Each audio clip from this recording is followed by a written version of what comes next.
Seconda corsa di oggi, riservata a puledri di 2 anni, ben 12 al via, 1 Corazon Key, Vincenzo Mango, 2 Corral dei Greppi, Sandro Miraglia, 3 Cassaniga Light, Maurizio Visco, 4 Ciruli dei Greppi, Maurizio Cheli, 5 Chavez OP, Riccardo Pessatini, 6 Chavez, Vincenzo Piscuoglio. Seconda fila, 7 Cuor di Leone Font, Andrea Farolfi, 8 Ketty Ama, Roberto Vecchione, 9 Chanel Trio, Marco Stefani, 10 Commander Crow, Andrea Vitagliano, 11 Caffeino P, Tommaso Gambino e 12 Classic Winner, Alessandro Gocciadoro.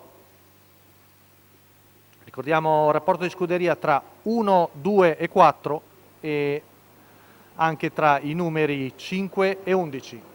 Attardato fuori corsa Caffeina OP. Numero 5 Chavez OP squalificato. L'errore anche di Chavez OP. Va in vantaggio Ciruli dei Greppi con Maurizio Cheli. Poi vediamo all'esterno Cassaniga Light al pari di Chavez. L'errore di Cassaniga Light sulla curva.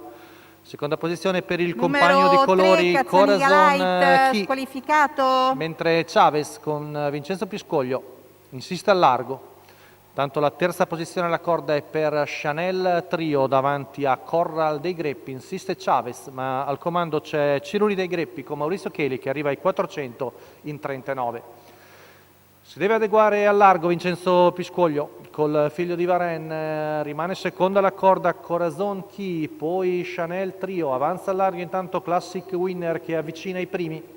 Curva passata in 15,6, viene fuori 46,5 per i primi 600 metri, siamo al passaggio davanti alle tribune con Maurizio Cheli e Ciruli dei Greppi in vantaggio, davanti a Corazon Key affiancato da Chavez, intanto Marco Stefani lascia la corda e va a prendere la schiena di Chavez, intanto Classic Winner sbuca terza alla corda, stenta un po' il 2 di Corral dei Greppi affiancato da Commander Crow, intanto Classic Winner si tiene alla destra libera, siamo ormai al chilometro passato dalla fila di Paccia dei Greppi in 1.17.8, sempre Chavez all'esterno che sembra un po' in difficoltà, sposta in terza Chanel Trio, ancora tonico all'interno Corazon Key, siamo a poco più di 400 metri dalla conclusione con Ciruli dei Greppi in vantaggio affiancato da Chanel Trio, insiste Marco Stefani.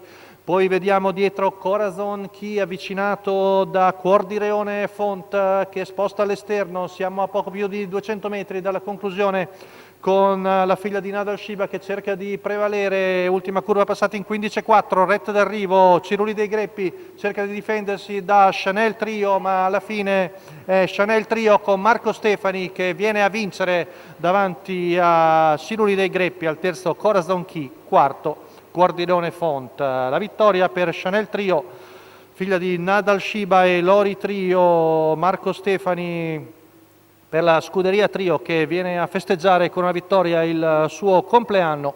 Chanel Trio alla seconda di Bologna.